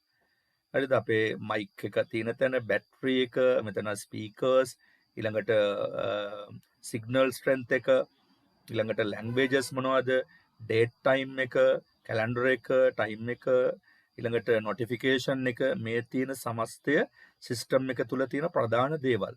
ඒවා නිවැරදිව යාවත් කාලින වෙලා ඕකේද නැත්නම් රනින්ද කියලා තමයි මේ පෙන්වන්නේ. මේ හැම දෙයක්ම රනින් මූඩ් එකේ තියෙන්නේ දැන්. ඒ ටික තමයි මේ පෙන්වන්නේ. රයිට්. එතකොට ඒකට කියනවා සිස්ටම් ට්‍රේ, පද්ධති බඳුන. and ඊළඟට icons කියන්නේ මූර්ති රූප. icons කියන්නේ මූර්ති රූප. මොනවද කියන්නේ? මූර්ති රූප. දැන් මෙන්න මේ පැත්තෙන් තියෙන මූර්ති රූප icons වර්ග දෙකක් තියෙනවා ප්‍රධාන වශයෙන්. එකක් system icon, then this PC කියන්නේ system icon එක. recycle bin කියන්නේ system icon එක. හරිද? ඒ වගේ සිස්ටම් එක මගින් Tamanට වැඩකරන අවශ්‍යතාවයට අනුව ප්‍රධාන වශයෙන් ඩෙස්ක්ටොප් එකේ හදාගන්නවට කියනවා සිස්ටම් අයිකන් කියලා. අනිත් ඒවා ඔක්කොම දැන් මම මෙතන ෆෝල්ඩර් එකක් තියෙනවා. ඒ මේ ෆෝල්ඩර් එක මම හදපු එකක් මේ කියලා. ඊළඟට මේ Acrobat Reader එක නැත්නම් Corel Draw, ඊළඟට Firefox, FreeCam, Zoom ඒ ඔක්කොම අපේ අවශ්‍යතාවයට හදපුවා. එනිසා ඒවට අපි කියනවා user define කියලා. සිස්ටම් අයිකන් සහ user define icon කියලා අයිකන් වර්ග දෙකක් තියෙනවා. හරිද? එතකොට තවත් අයිකන් එකක් ප්‍රධාන කැලේ දෙකකට කැඩෙනවා. files and folders කියලා. දැන් මේ තියෙන ෆෝල්ඩ් එකක්. මෙතන මේ පොතක් වගේ තියෙන ෆෝල්ඩ් එකක්. මේ තියෙන කහපාට පොතක් පෙරළුවා වගේ අර හાર્ඩ්වෙයාර් කියලා තියෙන ෆෝල්ඩ් එකක්. මේක ඇතුලේ තව දේවල් මේ විදිහට ගබඩා කරලා තියෙනවා. හැබැයි මෙතන තියෙන ෆයිල් එකක්. දැන් මේ ඉමේජ් කියන්නේ ෆයිල් එකක්. හරිද? මේ new router password කියන්නේ ෆයිල් එකක්. හරිද? එතකොට මේ English tutorial එකක් තියෙන එක ෆයිල් එකක්.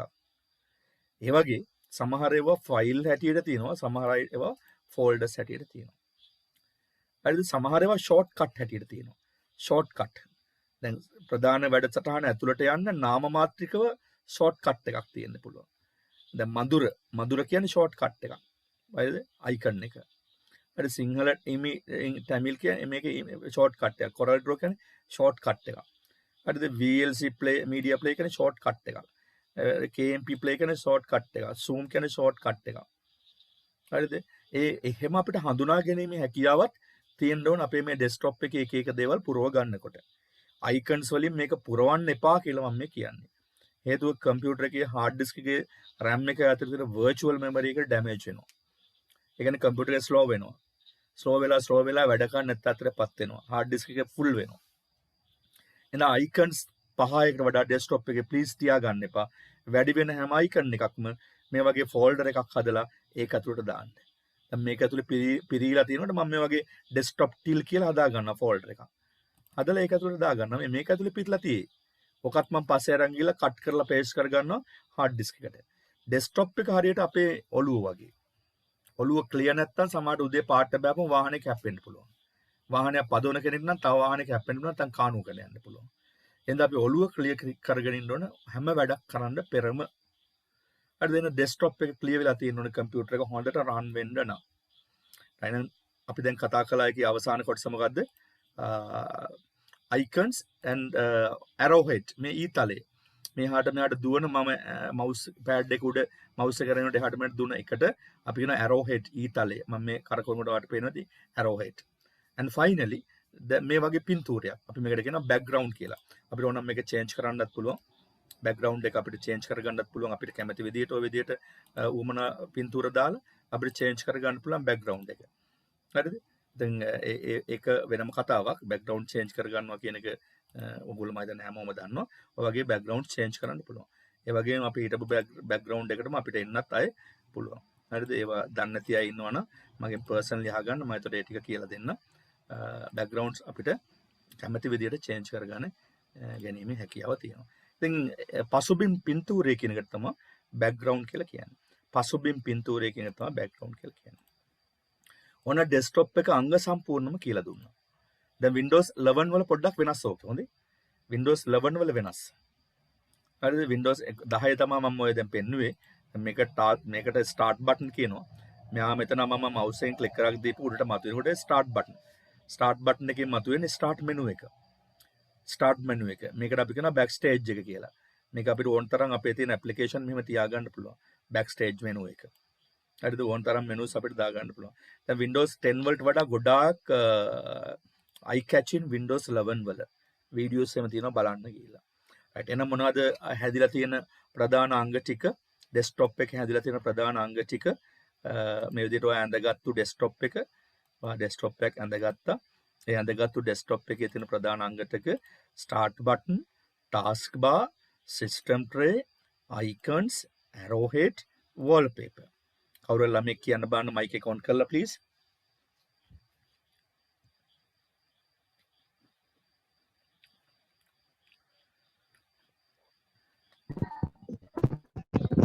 Button, Star button, bar, system tray, icons, arrowhead, wallpaper. තව එක්කෙනෙක් කියන්න. star button, taskbar, system tray, icon, arrowhead, wallpaper. ටක් වේගේ වැඩි කිව්වා. ස්ටාර් බටන් නෙමෙයි පුතේ ස්ටාර්ට් බටන්. තව එක්කෙනෙක් කියන්න. Start button, taskbar, system tray, icons, arrowhead, wallpaper. හොඳට ප්‍රොනවුන්සියේෂන් තියෙනවා. දැන් මේකත් කියන්න බෑන කවුරුයි. මේකත් ඔළුවට වැටුනේ නැත්නම් හොඳ අවබෝධයක් එන්නද මේ ගැන. මම අර කිව්වේ සමහර තැන්වල ගුරුවරු සහ ළමයි දෙගොල්ලම මේකේ බීජය ගැන දන්නේ නැහැ කියලා. පළවෙච්ච දේ දන්නේ නැහැ. කොහෙන් හරි මැදින් හරි කොහෙන් හරි මුලකින් මුල දන්නේ නැතුව මැදින් හරි අගින් හරි කැලලක් අල්ලගෙන ඉන්නවා අපි දන්නවා කියලා. මම මේ වලට මේ ගොඩක් සරලව තියෙන දේවල් වල මුල මේ උගන්වන්නේ. බීජය උගන්වන්නේ. අය වරදින්නේ නැහැ එතකොට. ඒත් මේක කියන්න පුතේ කවුරු එක්කනේ? අංක 1 මොකද්ද? එකේ තියෙන කොටස් ටික මොකද්ද? 2 මොකද්ද? 3 මොකද්ද? 4 මොකද්ද?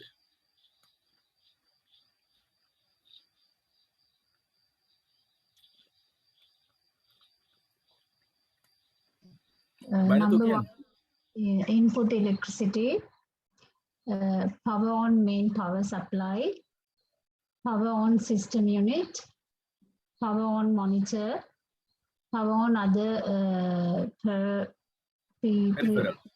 peripheral devices such as printer, speaker, scanner, an example. Number 2, post, power on self-test, loading OS. Number 3. Number 4, open desktop. very good. තව කෙනෙක් ඉන්නවද? තව එක දරුවෙකුට අවස්ථාව දෙන්න.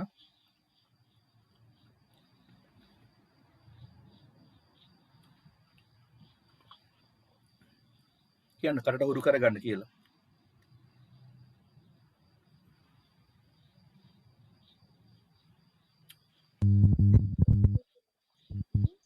Power on main, Input electricity, power on system unit, power on monitor, power on peripheral device, pause, power on test,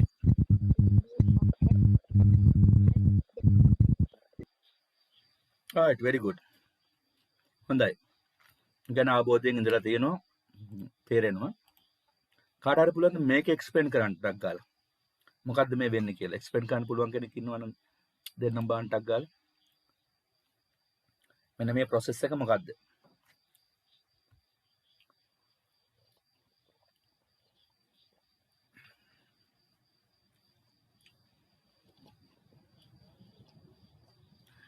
අමාරුයි.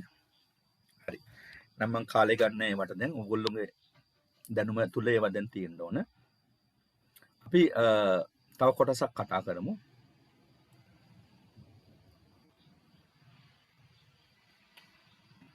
දැන් අද අපි MS Word කතා කරනවා කියලා කිව්වා. අපි MS Word වලට අපි දැන් කොයි විදිහද MS Word වල ස්වභාවය කියලා මම ඔයාලට පෙන්නලා දෙන්නම්.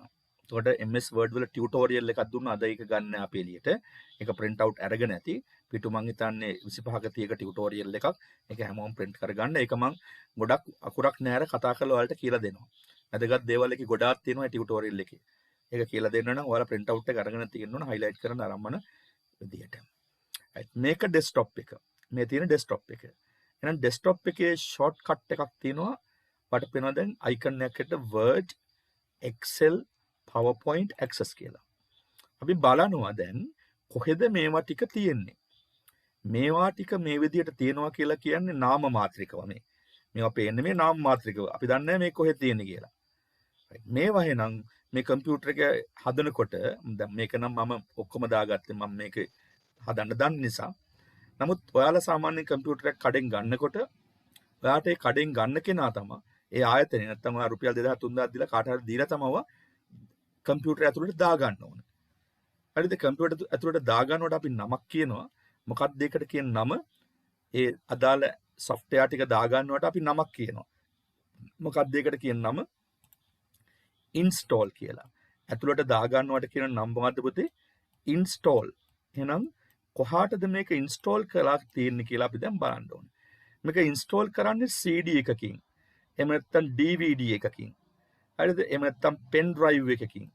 හරිද? pen එකකින් අරගෙන අපිට දාලා install කරන්න පුළුවන්. pen drive ඔයගොල්ලෝ දැකලා තියෙනවනේ pen අර කඩේ තියෙන්නේ මේ 2GB 5GB මේ 8GB ගා pen drive එකකින්. එහෙම නැත්නම් download කරලා. එහෙම නැත්නම් කෙලින්ම download කරගන්න පුළුවන්. download ඉන්ටර්නෙට් වලට ගිහලා download කරගන්න පුළුවන්. හරිද? down LOAD මෙතන LOAD තියෙන්නේ. මම ලියනකොට මේ pen එක පොඩ්ඩක් අමාරුයි ලියන්න. download එහෙම හෝ CD එකකින් DVD එකකින් හෝ එහෙම නැත්නම් pen එකකින් ඔයාලට පුළුවන් install කරගන්න. හරිද? මොනවද install කරගන්නේ? install කරගන්න මොනවද? මේ software ටික. මොනවද ওই software ටික? pen drive, MS Word, MS Excel, MS PowerPoint, MS Access. ඔයාලට දැන් මතකයි. පහුගිය දවසේ අපි මේවා කොහෙද තියෙන්නේ කියලා ඉගෙන ගත්තා. වීඩියෝ එක බලන්න ඇති නොතේරුණ අය, ඒ වගේම ලෙසන් එක ඉන්නටත් තේරෙන්නේ නැති. කොහෙද මේවා අයිති වෙන්නේ කාටද? මේ ඇප්ලිකේෂන් 3ක් 4ක් තියෙන්නේ. Word application එක, Excel application එක, PowerPoint application එක, Access application එක. මේ හතරම මම ඔයාලට කියලා දෙනවා. මේ හතරෙම වැඩ ගොඩකුත් දෙනවා කරන්න. ඉතින් ඔයා ඔහෙ හිටියොත් එම හයිඩ් වෙලා ඔයාට ඒ වැඩේ කරන්න බැරි වෙයි. ගෙදර කම්පියුටර් එකක් නැත්තම් යාළුවෙක් ගෙදරට හරි දැන් පොඩ්ඩක් එහාට මෙහාට ගිහලා කරගන්න. නැත්තම් ටවුන් එකේ මම හිතන්නේ දැන්ට තියෙනවා ඔය ඉන්ටර්නෙට් කැෆේ එහෙම. ඒව එකට ගිහලා මේ ප්‍රැක්ටිකල් එක පොඩ්ඩක් කරගන්න අපි දෙන ඒවා අද මම ප්‍රැක්ටිකල් දෙන්න. ඉස්සරහට දෙනකොට කරන්න කම්පියුටර් එකක් නැත්තම් ඉතින් ගොඩක් හොඳයි ඒවා එහෙම කරගන්න ඕන නම් ඔයා කෝස් එකේ ඵලදායීතාවය ගත්තා වෙනවා. ඉන්ස්ටෝල් කරගෙන තියෙනවා පැකේජ් එක හැටියට මතකද මේක? පැකේජ් එකක් හැටියට ඉන්ස්ටෝල් කරගන්න. පැකේජ් එකක්. මොකද්ද පැකේජ් එක? office package. very good. හරිද? MS Office කියන පැකේජ් එක හැටියට තමයි ඉන්ස්ටෝල් කරගන්නේ. ඒ MS Office පැකේජ් එක අයිති උනේ පුතේ කොහාටද? අපි ඉගෙන ගත්ත මතක ඇති yes කියන්න පුතේ. Microsoft සමාගමට. Microsoft සමාගමට තමයි. අපි මේ ස්ට්‍රක්චර් එක අනුව ගත්තොත් දරුවන්ට මතක ඇති කොහෙටද අපි මේක කැඩුවේ කියලා. software කොටස් දෙකකට කැඩුවා මතක ඇති ඔයගොල්ලන්ට. මොකද්ද? application languages කියලා නේද? නෑ system software කියලා මතකද කැඩුවා අපි. operating system එකමයි තුනේ ඒවට. system software නේ. මතකද? අනිත් පැත්ත මොකද්ද? application software. පාඩමේ හිටියනම් ඔයාලට මතක ඇති. application software නේද? application software වල කැලි දෙකක් තිබ්බ මතකද? application languages කියලා මතකද අපි කතා කළා. tut එකත් එක්කම. application packages දැන් මතක ඇති. application packages වල කොටස් දෙකක් තිබුණා මතකද මේ දෙක? tailor made අර තවත් දෙයක් හදාගන්න පුළුවන් වර්ගයේ software. ඒ වගේම අනිත් එක මොකද්ද? ready made නේද? ready made. ඒක මතක් කරගන්න ඕන. ඔයගොල්ලෝ මම ලියුවා ඒක ළඟ ඇති. අන්න ඒ ready made වල තියෙන එක වර්ගයක් තමයි පුතේ මොකද්ද? මේ ready made වල තියෙන එක වර්ගයක් තමයි මොකද්ද? MS Office. මතකද දැන්? ready made වල තියෙන එක වර්ගයක්. MS Office වල තියෙන application ටික ප්‍රධාන application ටික තමයි මේ තියෙන්නේ. Word, ඒ වගේම Excel, ඒ වගේම PowerPoint Access. දැන් මතකද? ඔව් මතකයි. එහෙනම් දැන් ඔන්න ආපස්සට ගිහිල්ලා රිවර්ස් කරලා අපි බලුවා කොහෙද මේ software structure එකේ අපි ඉගෙන ගන්න දේවල් ටික තියෙන්නේ කියලා. මතක නැත්තම් ඇඳගත්තේ නැත්තම් වීඩියෝ එක හරි බලලා ඇඳ ගන්න. වැදගත් වෙනවා මේ course එක continue කරගෙන යන්න මේ knowledge එක. so මේ application ටික ඉන්ස්ටෝල් කරලා තියෙනවා hard disk එකට. hard disk එකට. hard disk කියලා කියන්නේ ප්‍රධාන ගබඩා කරන ඒකකය. hard disk කියලා කියන්නේ මොකද්ද පුතේ? ප්‍රධාන ගබඩා කරන ඒකකය. මෙන්න මේ වගේ hard disk එකේ පෙනුම මම මුල් දවස්වල මේ සටහන් ඔක්කොම පෙන්නුවාලට. පළවෙනි දවසේ දෙවෙනි දවසේ වගේත් පෙන්නුවා. hard disk එක partition කරලා තියෙනවා කොටස් දෙකකට නැත්නම් තුනකට. පළවෙනි එකට කියනවා C කියලා. local disk C කියලා. දෙවෙනි එකට කියනවා මොකද්ද? D කියලා. මම පහුගිය පාඩමෙත් මේක පෙන්නුවා. C කියන්නේ system එක install කරන දේ. system එක තමයි මේකට දාන්නේ. මොකද්ද පළමුවෙන්ම දාන්නේ system එකේ පුතේ? operating system එක. Windows තමයි ඉස්සල්ලාම දාන්නේ. Windows දැම්මට පස්සේ virus guard එකක් දානවා. virus guard එකක් දාලා ඊට පස්සේ දාන්නේ මේ වගේ office package එකක්. එහෙනම් system එකට Windows දාලා ඇති දැන් මේකට මේ C part එකට Windows දාලා තිනවා. මම දැන් එතන පෙන්නනවා ඔයගොල්ලන්ට. Windows දාලා තිනවා. ඒ වගේම අය දාලා තිනවා මොකද්ද ළමයි? office package එක. office package එක තියෙන තැනයි office package එක වැඩ කරන executable file නැත්තම් ක්‍රියාකාරී ගොනු ටිකයි මම දැන් ඔයාලට පෙන්නනවා අද පාඩම නවත්තන්න පෙර. එහෙනම් ඕන්න හැම දරුවෙකුටම අවබෝධය ඇති දැන් මේ application අයිති වෙන්නේ MS Office application package එකට. ඒක අයිති වෙනවා software වල ready-made ගණේට අයිති වෙනවා. හරිද? ඒ ready-made ගණේට අයිති වෙන package එක install කරලා තිනවා hard disk එකට. hard disk එකට install කරලා තියෙන එකේ hard disk එක කැලි දෙකකට බෙදලා තියෙයි C කියලා සහ local disk C සහ local disk D කියලා. අන්න ඒකේ C part එකට තමයි local disk C කියන එකට තමයි දැන් ඔයා අපි මේ කතා කරන්න යන Word Excel PowerPoint Access කියන MS Office application package එකේ install කරලා තියෙන්නේ. install කියන එකට සිංහලෙන් කියන මොකද්ද? ස්ථාපනය. මම මේ ඔක්කොම ලියන්නේ ඇයි? දරුවෝ මං හිතනවා මේවා කෙටි සටහන් ඇටියට කොළවල කොහේ හරි සටහන් කරගන්න ඇති. මේ ඇහෙන විශේෂණ නම් වචන දේවල්. එතකොට තමයි ඔයා කෝස් එක කරා වෙන්නේ. එහෙම නැතුව පුතේ මොනිටර් එක දිහා බලන ෆෝන් එක දිහා බලාගෙන මං කියන ඒවා අහගෙන හරි නැත්තම් මේක ඇතුළට ලොග් වෙලා ඔයා වෙන වැඩ කර ඉඳලා හරි කෝස් එක සම්පූර්ණ වෙන්නේ නැහැ කියලා මතක තියාගන්න ඕන. හරිද? එක්සෑම් 3ක් තියෙනවා ඔයාට පාස් වෙන්න. දැන් අදින් පස්සේ කට්ටිය අඩුවෙත් දන්න එක්සෑම් 3ක් තියෙනවා කිව්වින්දා. හරිද? එතකොට ඒවා පාස් වෙලා තමයි ඔයා මේ සර්ටිෆිකේට් එක ගන්නෙ. මොකද ඔයා කැම්පස් එකකින් මේ සර්ටිෆිකේට් එක ගන්නෙ නිකන් ටියුෂන් කඩේකින් එහෙම ගන්නෙ නැහැ. මමත් මහන්සි වෙලා තව අපේ කැම්පස් එකේ ඉන්න අනිත් ගුරුවරු දෙන්නෙක් මේකට එක මහන්සි වෙනවා ඇඩ්මිනිස්ට්‍රේෂන් එකට. ඒ ඔක්කොම මහන්සිලා තමයි ඔයාට මේ සර්ටිෆිකේට් දෙන්නේ.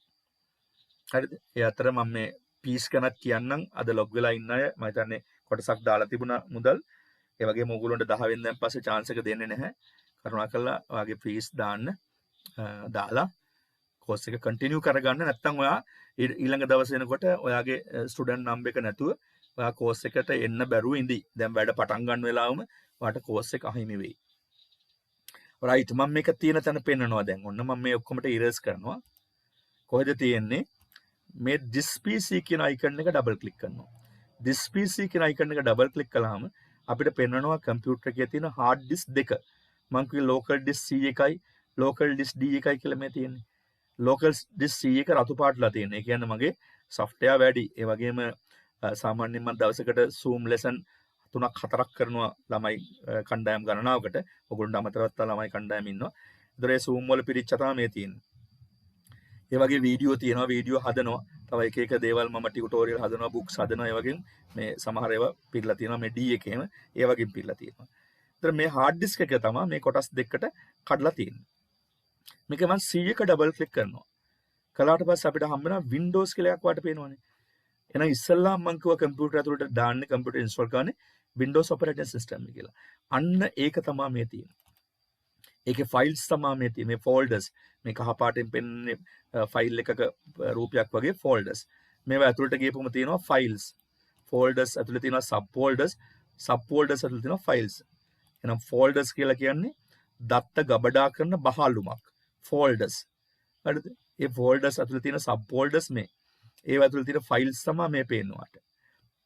එහෙනම් ඕනම ෆෝල්ඩර් එකක් අපි ඩබල් ක්ලික් කරාට පස්සේ අපිට ඒක ඇතුළේ සබ් ෆෝල්ඩර්ස් තියෙනවා. ඒක ඇතුළේ තව තියෙනවා ෆයිල්ස්. මේ තියෙන ෆයිල්ස්.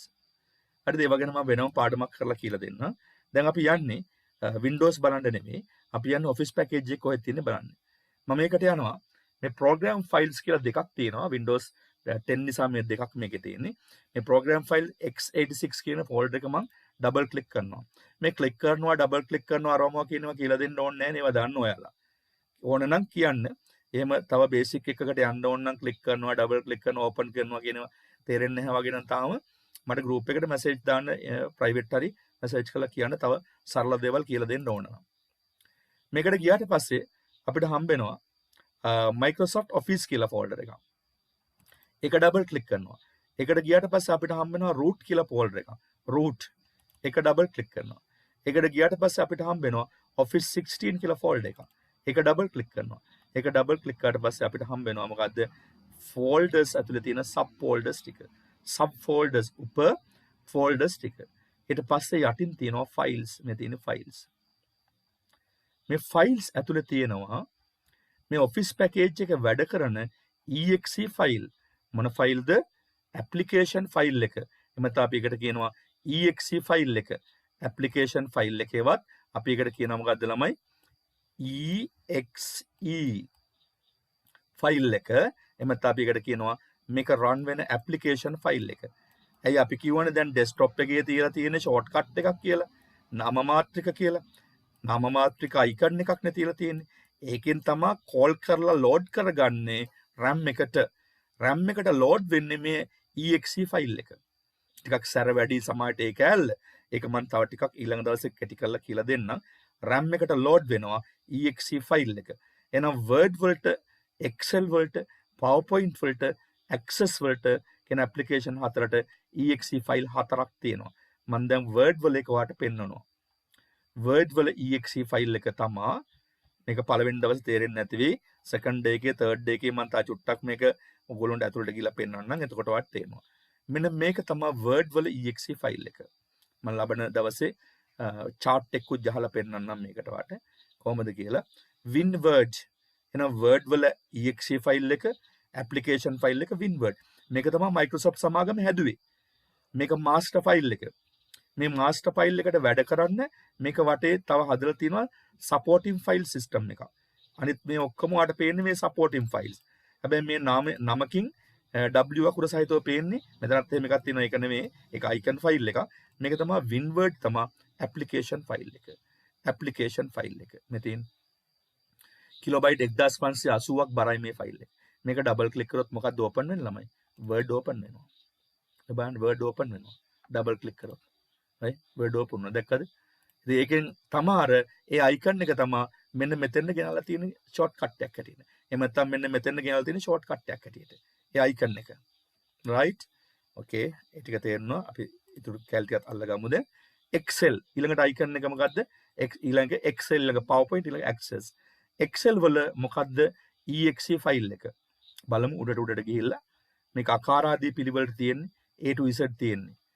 A to Z මේක තියෙන්නේ. බලමු Excel වල මොකද්ද ෆයිල් එක කියලා. කාට හරි දන්න කෙනෙක් දරුවෙක් කියනවා නම් කියන්න please.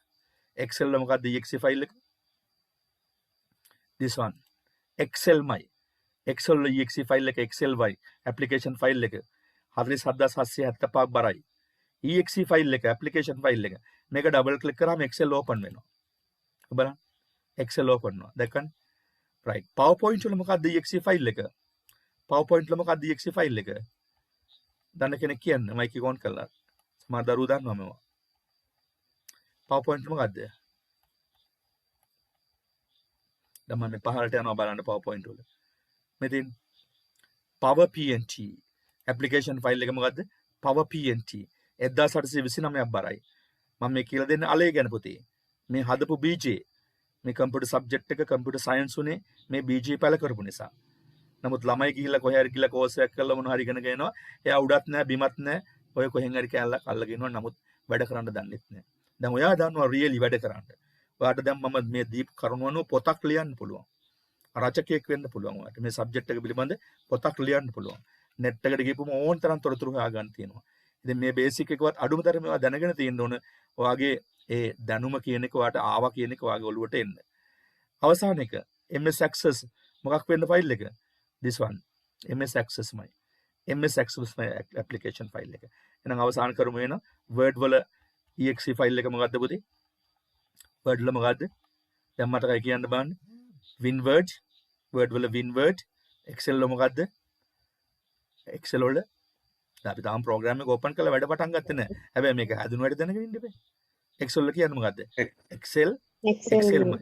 excelමයි. very good. excelමයි. yes excelමයි. powerpoint වල මොකද්ද?